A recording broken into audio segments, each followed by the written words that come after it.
Avni Özgürel bugünkü yazısında Irak'ta kurulacak bağımsız Kürdistan'ın Türkiye'nin bütünlüğüne zarar vermeyeceğini ifade edip şunları söyledi.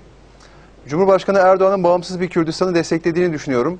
Bu AK Parti'nin de Kürdistan'ın bağımsızlığını istediği anlamına geliyor.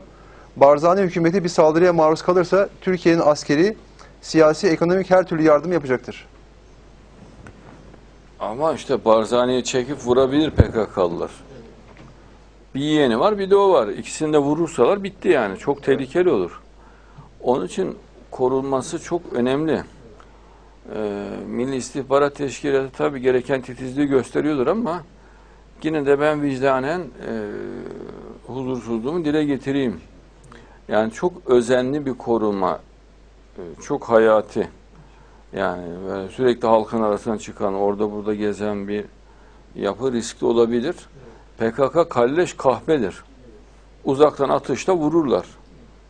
Yani süper kalleş kahpeler bunlar. Açık açık da tehdit ediyorlar ama tabii inşallah kaderinde ne varsa o olur. Ama sebebe sarılmak önemli.